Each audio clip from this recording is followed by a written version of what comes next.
Welcome to Ask a Black Man, where we get real answers from real men. This is the Manhood episode, where the men discuss what they were taught about being a man and how what they were told about women affected their relationships as adults. Let's meet the men. Our masculinity cannot be challenged. When are we gonna start being men for our women? Women want the attention. They want a lot of things. My father taught me to be tough, not to make excuses. We identify a large part of who we are in the work we do. Manhood is making good decisions and putting others before yourself.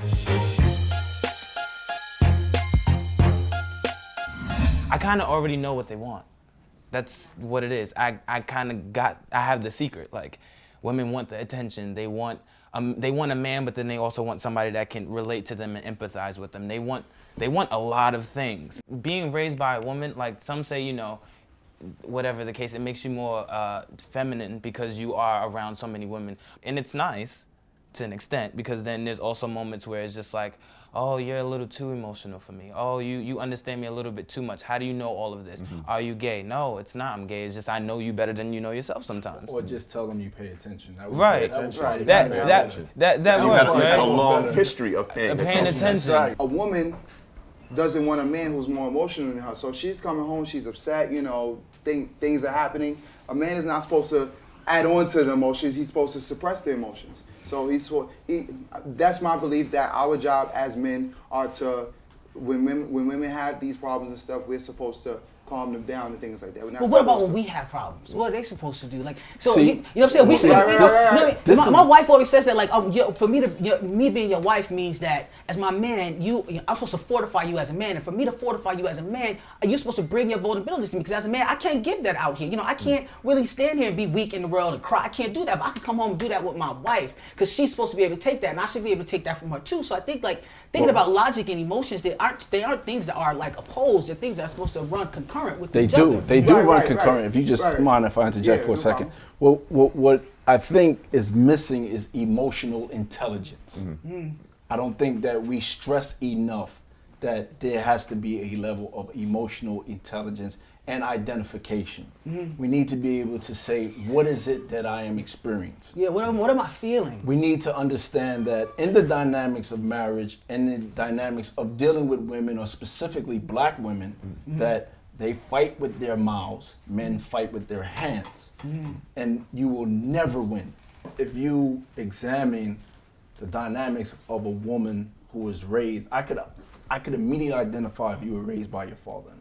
How? What are some of the traits you see? The traits are like, they don't take no mess. They know their worth. They're not gonna allow you to define who they are. They know what they're coming with, they know what you coming with, and their mindset is, I like him, he could get it. Let's see if he messes it up. Once he messes it up, can I throw something on top of that? Based on the standards that she has, that I've had. Well, I think you saying that says a lot of what you're not saying. So to say that a woman who has a father in the house, you know, she knows what she wants, she's this and that. What's it saying about all of these women who don't have fathers in the house? Right. But a lot of these women are good. A lot of women who are raised by just their mothers have the same expectation. Because, you know, these women, lots of our families are run by women. There are so many strong matriarchs who raise really, really strong people who know their place, who are solid in who they are. So I think that says a lot about. So what you're not saying says a lot, I think. In the dynamics of someone who was raised with their father, who knows nice is what I need. Mm-hmm. Not saying that's the blanket. Everybody doesn't fall under that. Mm-hmm. So if she says nice is what I need,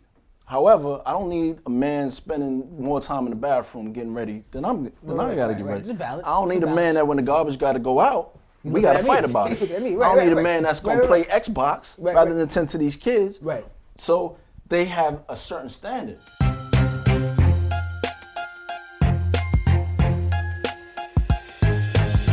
I think personally, it's a little of both. You know, there is, manhood, for example, to me, is making good decisions and putting others before yourself. In other words, if you're a person that has a maid at home and your friends call you to go out, instead of going out, you tell your friends you have to watch the kids. Instead of going to the movies, you go grocery shopping. If your wife's in the kitchen cooking, or your girlfriend, then you go in and wash the dishes. So manhood is really kind of, I think, misconstrued as macho, muscular, taking control. But I think a man also needs to know how to cry, be sensitive, as well as ask for help. It comes with all of that. It comes. I can't let daddy down. Daddy don't cry. I'm not gonna cry. That's I right, see how daddy. right. I see how daddy gotta go to postures in war. front of people. I'm gonna posture in front of people. right. I see how such and such. Amen. I'm gonna That treat women this way. that I see doesn't how work. daddy handles himself around. I'm gonna treat and it becomes this very and It's it a is law of tough being a black attraction, man. man. Is it negative, though? Tough being a black man. Is it negative? But not necessarily. That's but all. it is equally tough being, or probably more so, being a black woman. And Without a doubt. they don't handle it Even worse. right. Well, one thing my father told me, he said that the worst thing one of the worst things that ever happened to black people is that somewhere along the lines we were convinced that black men and black women hate each other. And that's one of the worst things that can happen to us because it breaks down our family, which breaks down our community, which affects us as an entire people, right? Now, for me, my position is very unique because we're talking about all these things that we're indoctrinated in as children, right? And as boyhood. Now, growing up, I didn't have a boyhood. I had a girlhood. I'm transgender. So growing up in my neighborhood, I would always see the boys in my neighborhood, and they always had so much more freedom than I did. So now coming into my manhood, and coming from a clean slate, I'm able to look at all of these tropes of masculinity that our young boys are taught that are a problem, and that I have the space. And I do it, like, for instance, like calling young black boys little man. I have a huge problem with that. You know why? Because like Tamar Rice was a man when they shot that 12-year-old boy. But we do that. We play into this idea that our men can't have a boyhood. We're calling 4 or 5-year-old boys little men. That's not a man. That's a child. That's a boy. It's a heavy burden at that age. It's a heavy burden.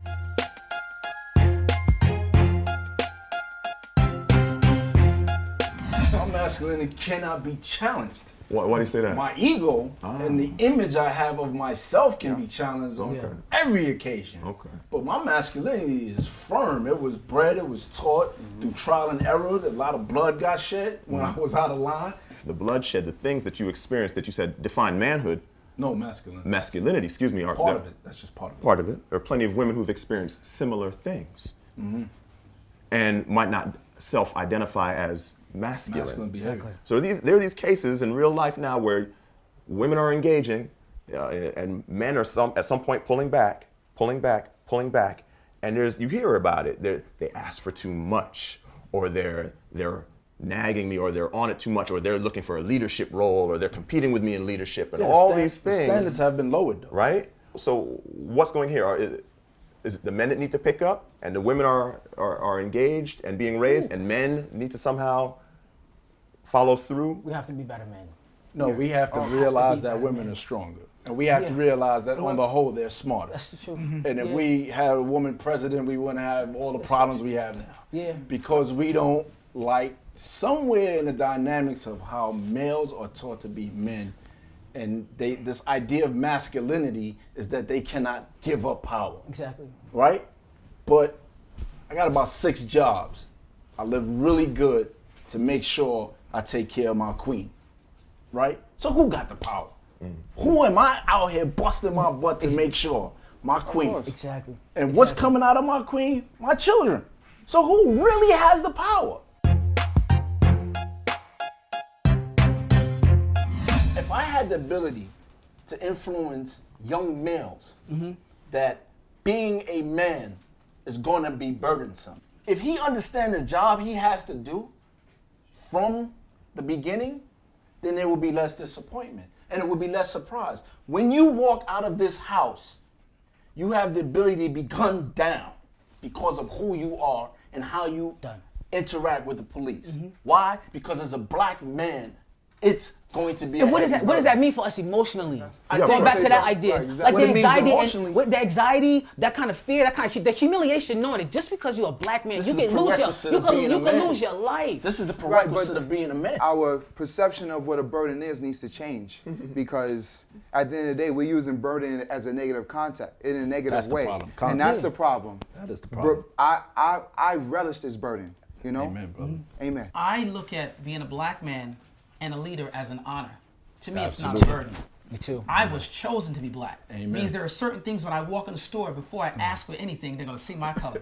That means I'm gonna let you know Amen. I am the man. That's That right. means when you go somewhere, they expect you to do less. and I'm gonna do more. More, amen. So I embrace it, Yeah. Preach. and I love Yup. it because Yup. I'm gonna change the tone Yeah. and change the pace Preach. and let them know. Yeah, you gotta love what that you think struggle. I am is not what I am to myself. Yeah, Preach. you gotta love that struggle. That's real. You know, That's everyone real. wants to be us. Like, it's Yeah. like They everyone do. wants to- Everyone they wanna don't be want. us. They don't want none of None the of us. anything else, but They they just wanna want be us. to They be wanna be us. us. They wanna be That's us. Like- exactly it. But they don't want the burden of being us. Everybody want to be black, but they don't really want to be black. Next time on Ask a Black Man. So when she's walking down the street and she flashes that ring, she says she's married, and you leave her alone. Don't compliment my wife. If she tell you she married. Thank you for watching this episode of Ask a Black Man. For more discussions on manhood, log on to MadameNoire.com.